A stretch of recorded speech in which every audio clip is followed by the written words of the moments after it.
And my name is Caroline Chang. I am the host and producer of Awake to Oneness Radio, and the topic is the the solution to all the world's problems. So I will go ahead now and share my screen. Okay, and I'm going to make that bigger. Hopefully, you guys are seeing it. I know it always takes a few seconds. Or click again. Okay, yes. The solution to all the world's problems. Very good. Um, all right, I have the world there because, and I know it's a bold title, but to me, the solution to all of our problems are very simple. So that is why I did name it that. Okay, let's go on to the first slide.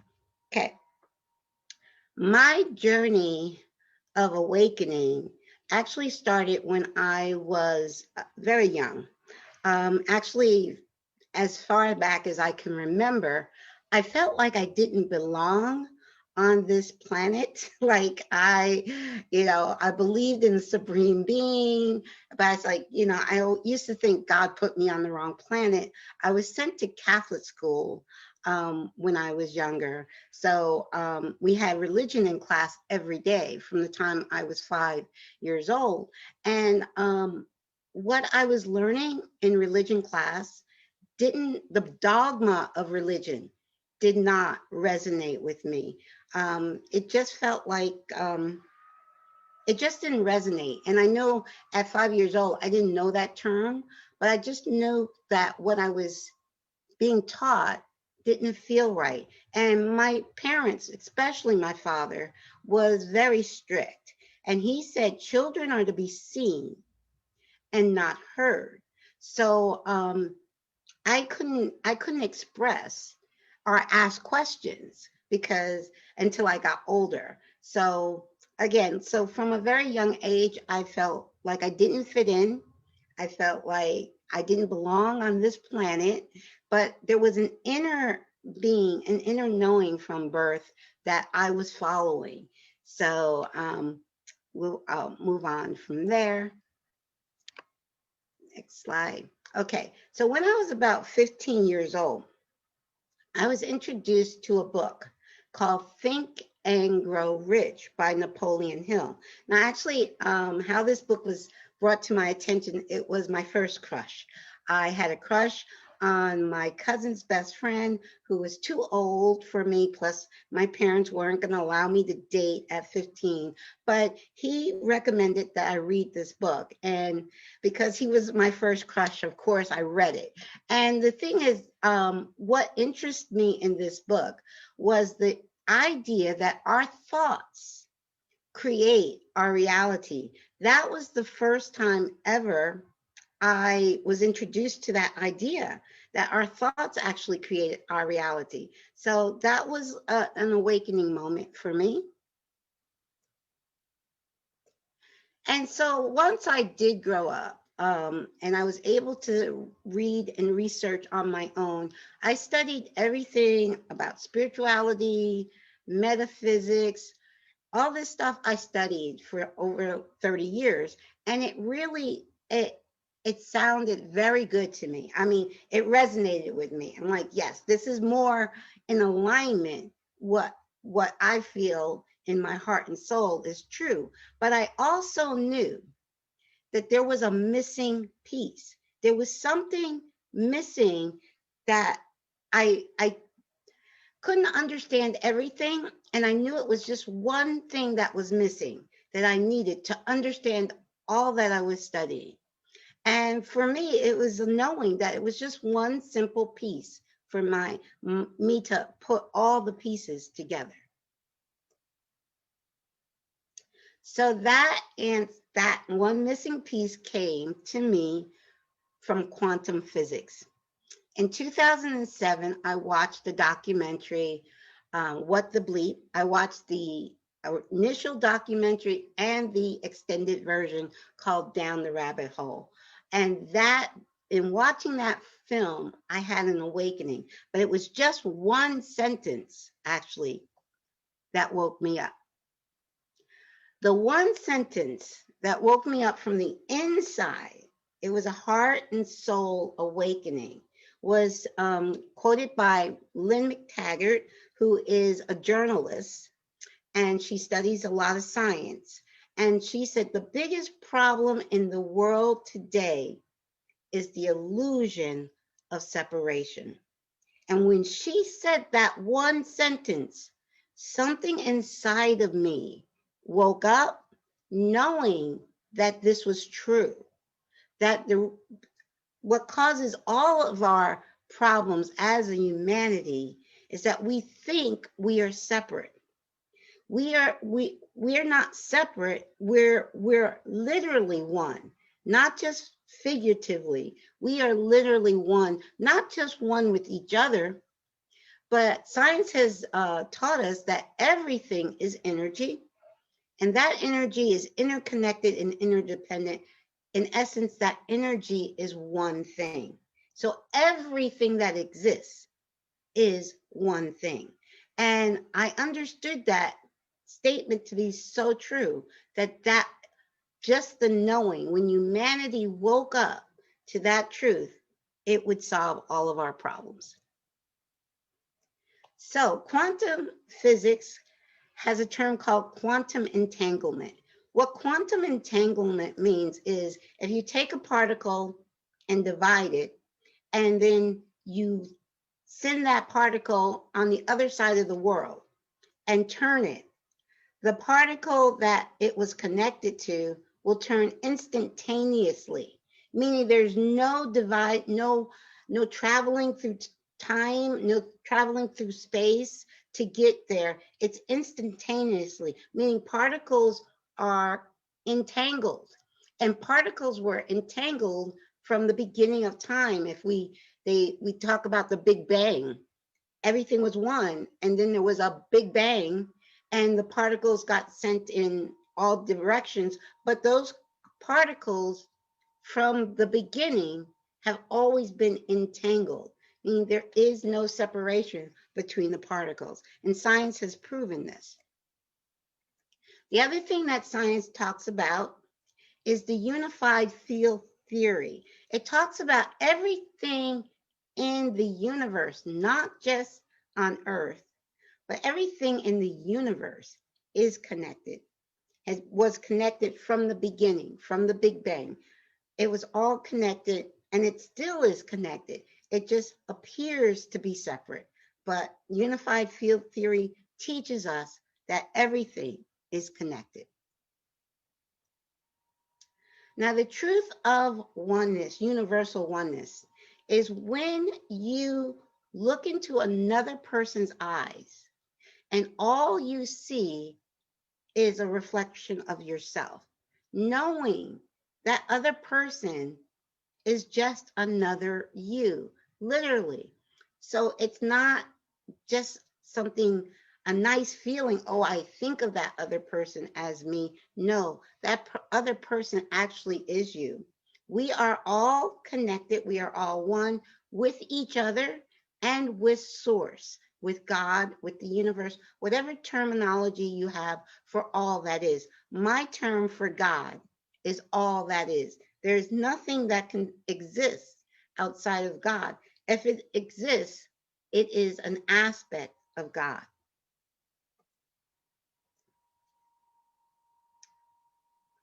Okay, another key to my awakening actually was in 7th grade science class. We were studying molecules, and my science teacher said, there is nothing truly solid.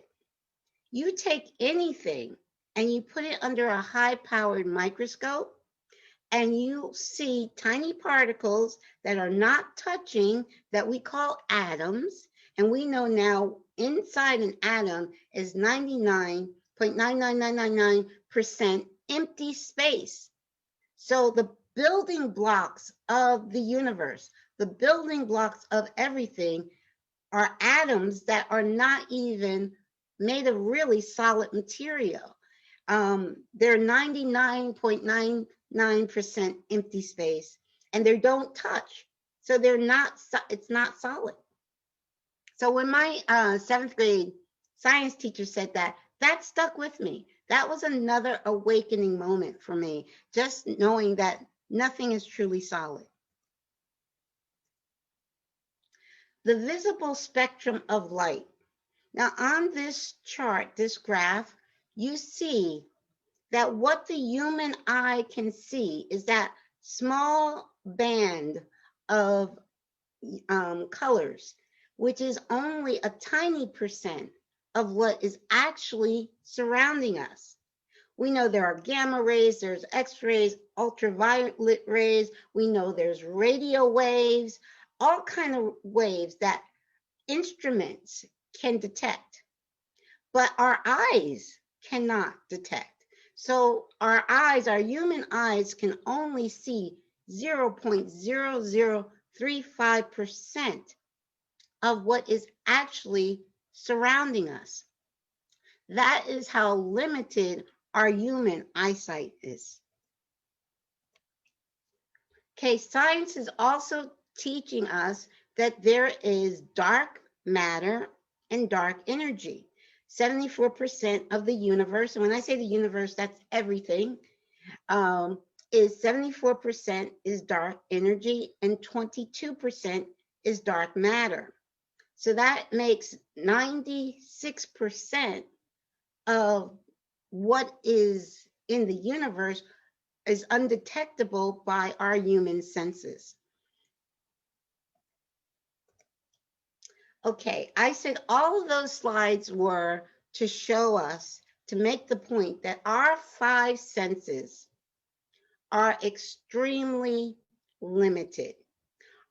With our 5 senses, we can see approximately 0.4% our feel. We can see, hear, taste, touch, smell, about 0.4% of what is actually surrounding us. And I actually think that number is high.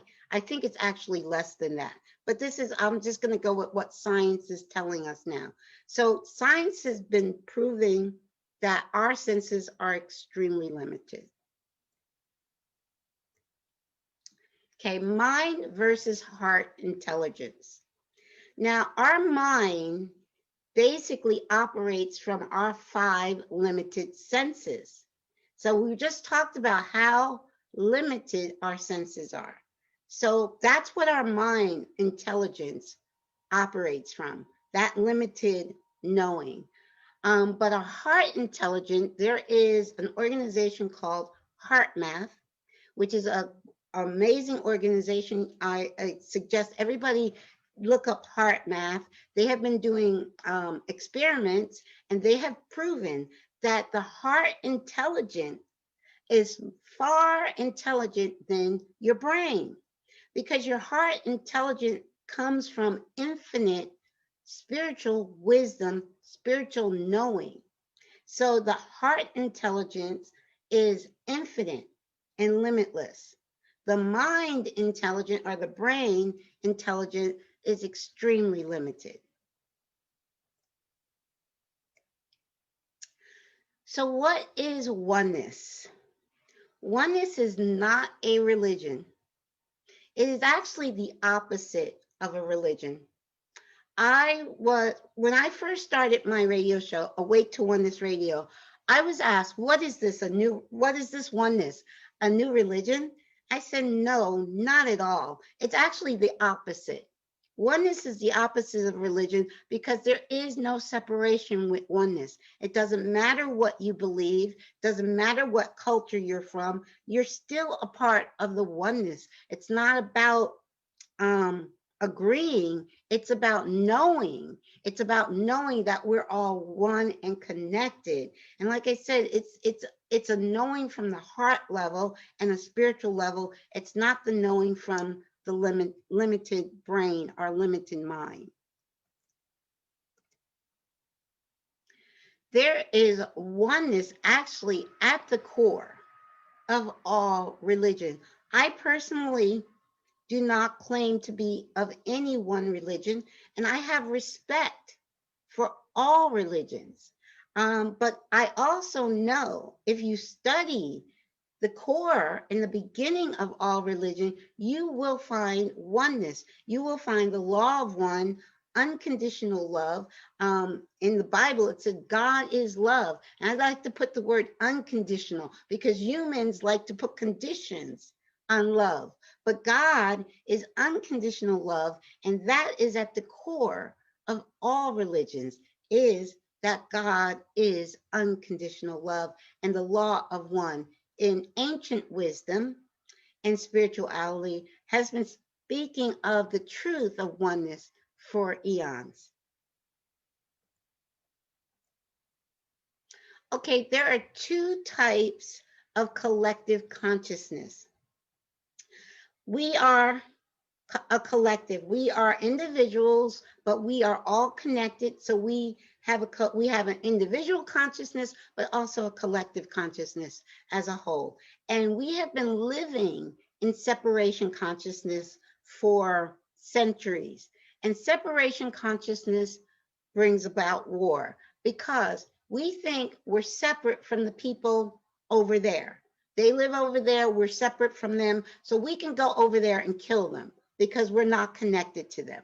That is separation consciousness. Now, in unity consciousness, we know that we're all connected. We know that we're all one. So once humanity awakens to unity consciousness, there will be world peace. And it is closer than we think. Okay. Okay, separation consciousness creates hunger. Separation consciousness creates extreme poverty and homelessness. Separation consciousness creates illness, disease, and sickness. Separation consciousness creates crime, mass shootings, and more war.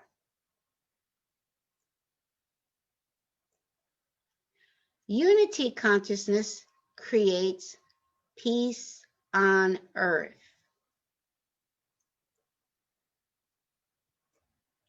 So with unity consciousness, we have unconditional acceptance of another. We have unconditional forgiveness of another. We have unconditional love and unconditional non-judgment of the other because we know that other is not separate from us, and we know that other is not separate from all that is, from source, from God, from the universe. We know it's just all one. And for me, this is a knowing. And when you know it, you live it. Okay, I love this symbol of oneness and unity, the yin yang symbol, which is showing light and dark are equal. I think this is a very important point to talk about because spiritually, many spiritual people only focus on the light and they push away the dark and they call the dark evil and they push it away, not understanding that the dark is also a part of the oneness. It's actually equal. It's a yin yang, it's a dance. You can't have one without the other.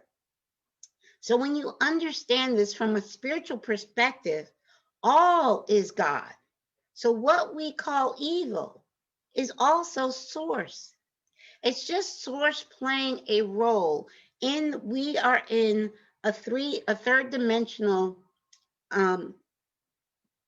environment, I'll say, which is actually at a low frequency. And in this third dimensional environment, we have duality. And we are all playing these roles. And we've lived hundreds of lifetimes. This I know. And we've all played the role of the light. And we've also played the role of the dark. So we've all done this. So when we know this, when we know that we've all been all the parts, then we don't have judgment when we see another in this lifetime doing something we would not do. But we have to know, okay, I can't judge that person because I did that in another lifetime. Okay. Science has proven everything is energy vibrating at different frequencies. So it's the frequency that we want to focus on because it's our core vibration, our core frequency that we are creating our reality with. So I mentioned before, we don't live in a solid universe. It's actually a dream of our own creation. And science has proven we don't live in a solid world. And we actually create what appears to be solid by energy from frequency. And we do our creation from our vibration. And a high vibration, we're going to bring about something wanted in our reality. At a low vibration, low frequency, we bring about something unwanted. So to create a world, we have the choice. We have the choice to create hell on earth, and we have the choice to create heaven on earth. And it's all from our core frequency. Okay, humans judge and label things good or bad from their limited human perception. So we talked about before how limited our human senses are. And we judge things from that. So we don't look at things from the spiritual perspective. We don't look at things from the higher perspective, which is saying we are all one. We all have played all these different roles. And so now here we're playing a role. It's for a reason. It's for our soul evolution. So we play these roles that we pick in spirit before we come into this existence. We pick a role to play for a reason, and it's our higher self who knows exactly why we pick the role that we pick to play. But it's for our soul evolution. So it's nobody saying you have to do this. It's us doing it. Life is not happening to us. Life is happening through us. We are the creators of our life experience. And that is what it is. It is an experience. It's a movie, it's a dream, it's a play of our own creation. I love it when Shakespeare said, all the world is a stage and all the people on it are just actors. And that's exactly was a very true statement. And we are all playing a role for a reason. So I'm not saying that the roles that we're playing are not important. They're there for a reason, but it also, we have to remember it is a play. It is a dream. Our greatest challenges in life are our greatest blessings. And this is a very important slide for right now because the world is going through a great, great challenge right now. And we choose our challenges in spirit before we come into this incarnation to help wake us up to remember who we truly are. Who we truly are sovereign, divine beings of light, infinite, sovereign, divine beings of light. And we come into this life experience and we create challenges for ourselves to help us remember who we truly are.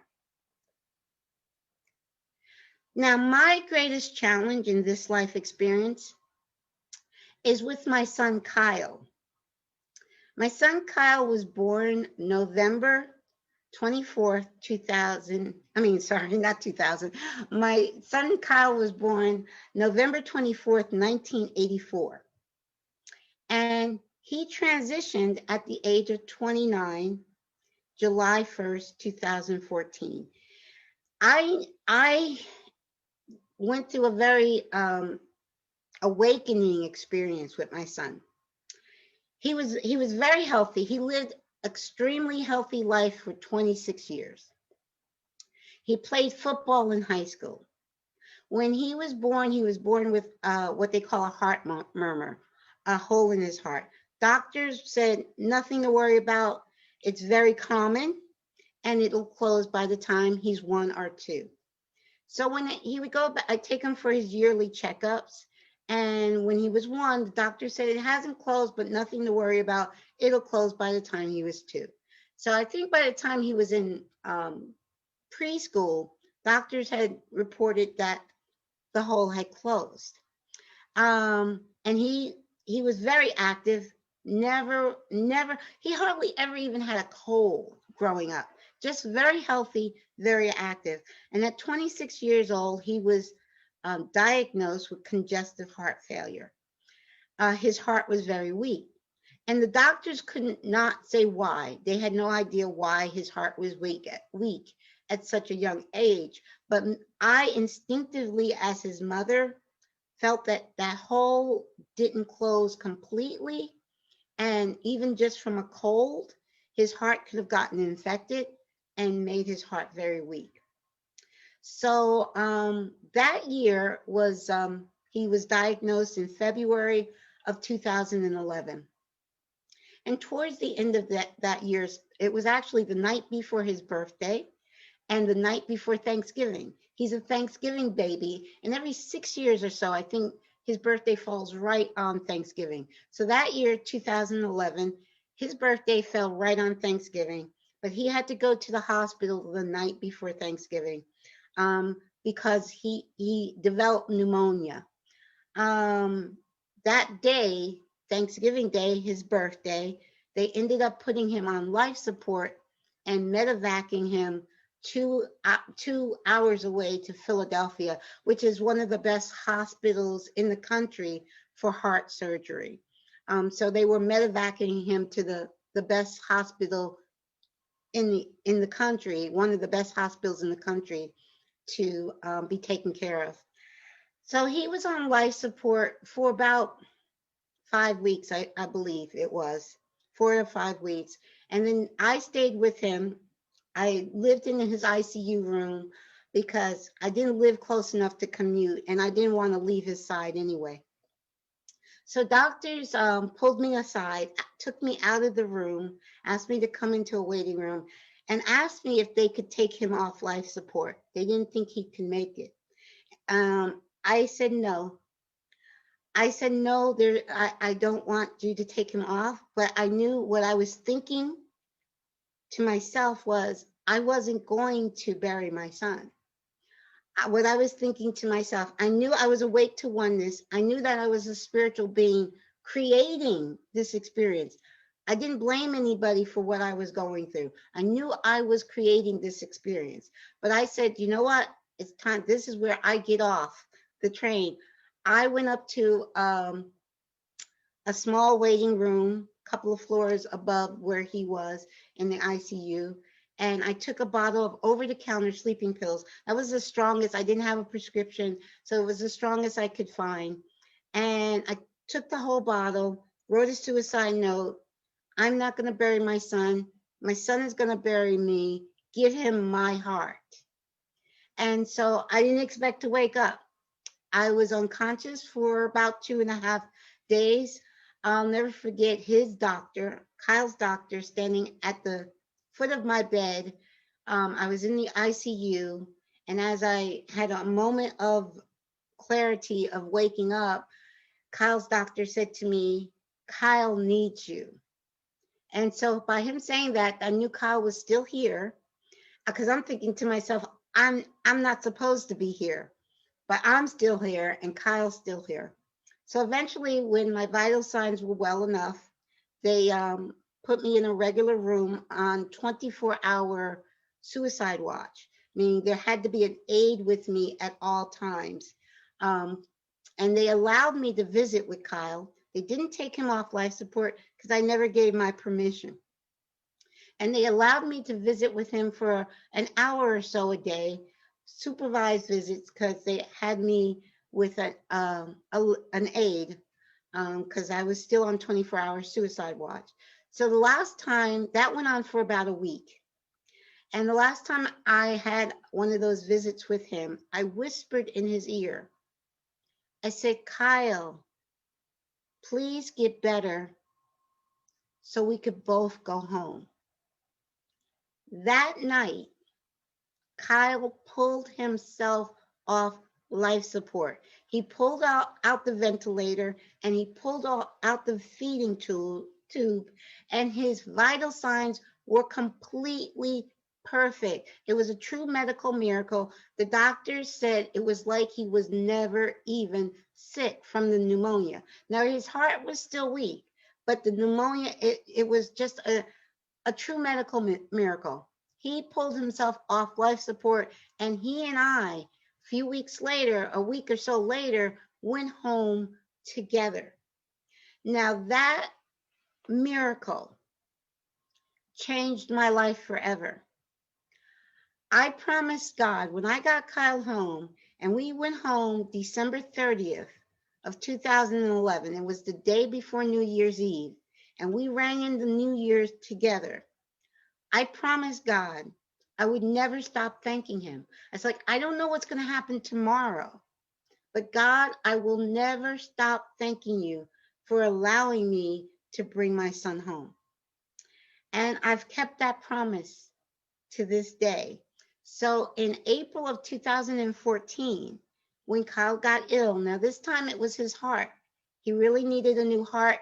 His heart was too weak. He didn't have pneumonia. He was taken to the same hospital in Philadelphia, and they did a bridge surgery. It was the surgery. It was open heart surgery where they put a pump in his heart to get him to transplant. The surgery went well, went textbook, as they said. But a week after the surgery, there were complications. And he was on life support again for the last month of his life. And when I knew he was gone, I did give the okay for them to take him off life support. And when he transitioned, and that's the word I use because I know there is no such thing as death. All there is eternal life. And when Kyle transitioned, I was at complete peace. I was at peace because I knew he and I had made this soul plan, this soul agreement together, that it was for me to stay and for him to go. I knew that no soul comes into this life experiences or leaves this life experience before their time. And I knew that he wasn't going anywhere. I knew that his vehicle, his body had worn out, which is no different than a car. So he was leaving that car, he was leaving that vehicle, but I know he wasn't leaving me. And I do have physical proof that he is right here with me. I'm going to actually share that proof in another presentation that I'm doing later in the week. But I have physical proof that Kyle is still with me. He's right here. He's right here right now. And I communicate with him in my heart center every day. So 6 months after Kyle's transition, Spirit woke me up in the middle of the night and said, just do it. The just do it was start an internet radio show and start a foundation in Kyle's memory. So I got up in the middle of the night and I Googled, how do you start an internet radio show? How do you start a nonprofit? And so I have a nonprofit organization in Kyle's memory, the Kyle Foundation. But Kyle gave me his name before he was born. When I was about 8 months pregnant, I knew I was having a boy, but I didn't have a name picked out. And during the night, I had a dream, and Kyle whispered the name Kyle to me. And I woke up with that name Kyle. I'm like, okay, that's what I'll name him. But Kyle is an acronym. So Kyle stands for keep your light expanding. So I launched Awake to Oneness Radio and the Kyle Foundation 6 months after Kyle's transition. Now, who we are sovereign, divine, unique, holographic, multidimensional beings of light. And each one of those words, descriptive words, are very important. But I love Rumi's quote, "You are not a drop in the ocean. You are the entire ocean in a drop." So what that means is each one of us is all of God, not a part of God, but all of God in a drop. That's what holographic means. So we have trillions of cells in our bodies. And if someone took a microscopic cell from your body and they knew how to clone, they could clone an identical you, because all of you is in every cell in your body. That is, we are holographic. We are all of God, each one of us. That's why I say we are creating our life experience, because we are God creating this unique experience. No two snowflakes are alike. So we are creating our unique experience as God. So that I love that quote, that because that brings it all home. You're not just a drop of God, you are all of God. Now, the unique is very important too. Like I was saying, no two snowflakes are alike. No two people on the planet are identical. No two people are going to have the exact same perspective, the exact same viewpoint. Not going to happen. And it's not supposed to be. We are supposed to be unique. God wants to experience everything through us. So each one of us is experiencing something different. So that's how God experiences everything. God, all that is, I prefer to say all that is experiencing everything through us. And we're not supposed to have the same viewpoint. We're supposed to have difference of opinions. That makes us stronger. Our differences should not tear us apart. They should bring us together. Because when you know that other person, you can have someone that you don't agree with at all on anything. They don't agree with anything your perspective, but you can have a conversation with them and you can share your perspective in love and light. They can share their perspective in love and light. And at the end of the conversation, you can still have respect and love for each other, knowing that person is another aspect of God with that perspective.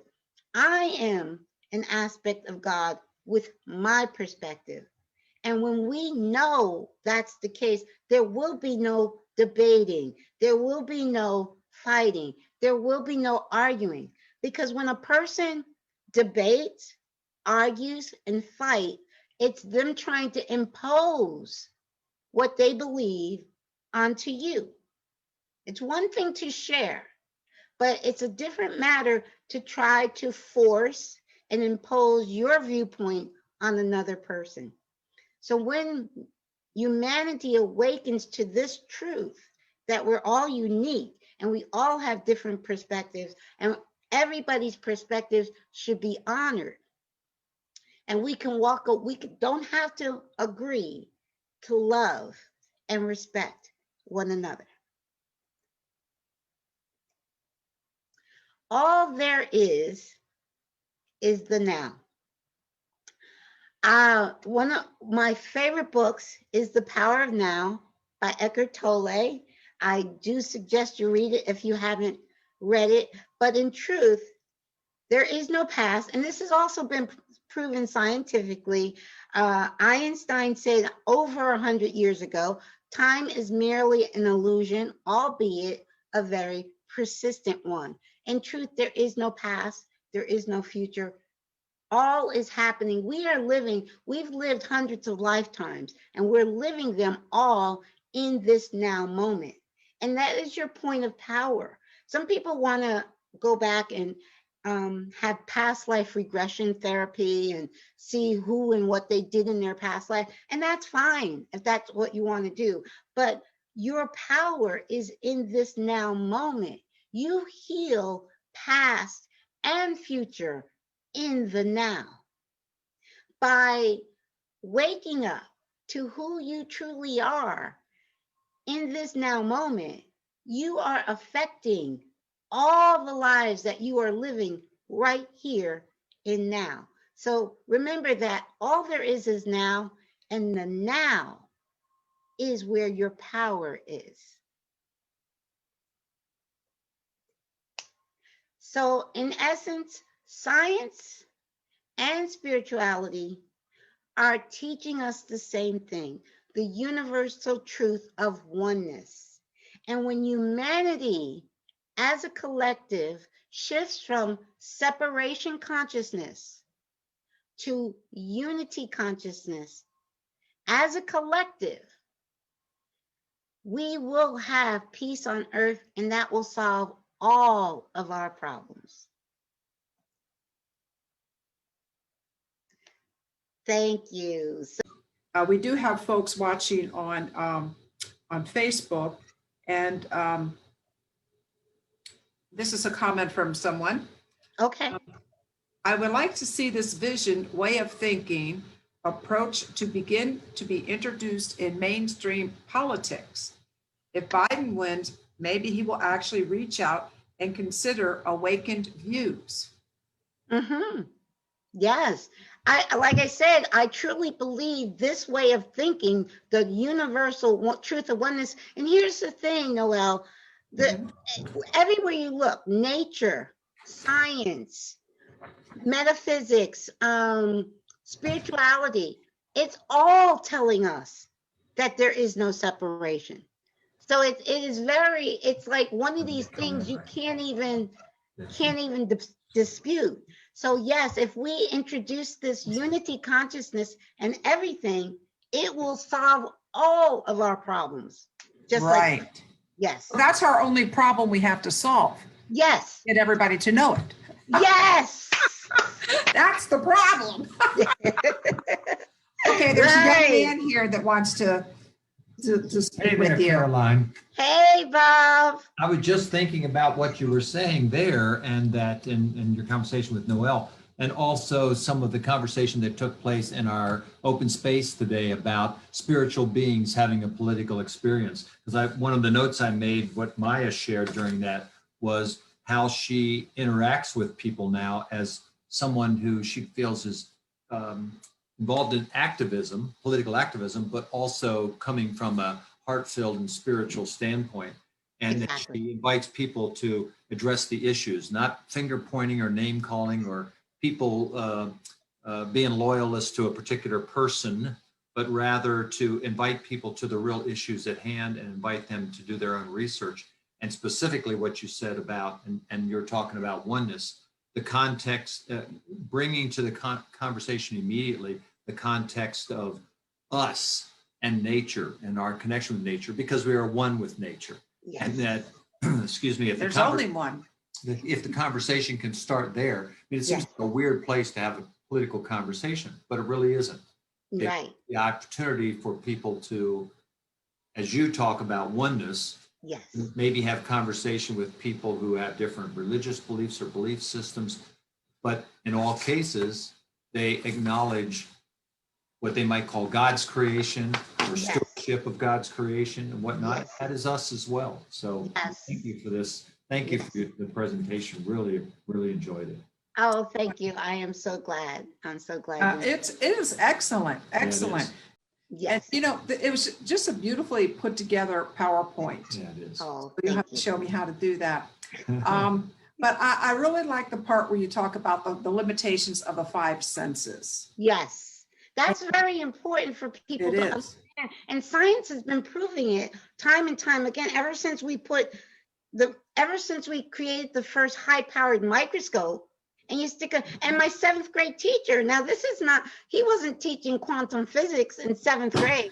He was just teaching, seventh grade science on molecules and atoms. And he's like, and he said, nothing is truly solid.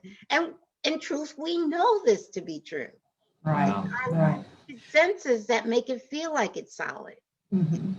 Well, it was really an impressive, I don't know where it was in my reading, several years ago. I ran across an article. The title caught my attention was everyone on this planet is effectively blind. And I'm like, True. what This is true. are you talking about? Yes. And then, you did a very beautiful slide there that showed that teeny little spectrum of Yes. frequency that we can see. See. And and you also did that. I mean, the same thing with the auditory system. Yes. I mean, you can't hear as well as your dog. Exactly. Exactly. Or you can't see as well as your cat. Right. Yes. So that you can ignore everything. We also have an appreciation for your comment about the five senses, because we've been blessed to travel to the Federations of Damanhur 2 times now. And Well, Damanhur is an eco-spiritual community. Okay. Community in Italy, recognized by the UN as a great representation of a community of the future. Great. And humanity can live in cooperation and very connected to nature. And interestingly, their belief system, their quantum research, their spiritual research, as they call it, acknowledge that there are many more than five senses. And they have names for those, and they have classes about those, and they have experimentation about what those are that have been lost over the course of the human form that we're in at this moment in 2020. Right. Well, Yes. thank you so much. And Caroline, tell everyone how they can get a hold of you. And Sure. Yes. I can be reached at awake #2 onenessradio.org. So yes. And she's done a lot of interviews. And well, thank you so much, Caroline. And we look forward to spending more time with you. And you're just a beautiful blessing in our life. And the message you share so exuberantly and clear, your articulation of it and how you present it visually, also very enjoyable. So Thank you. thank you very much. And Thank you.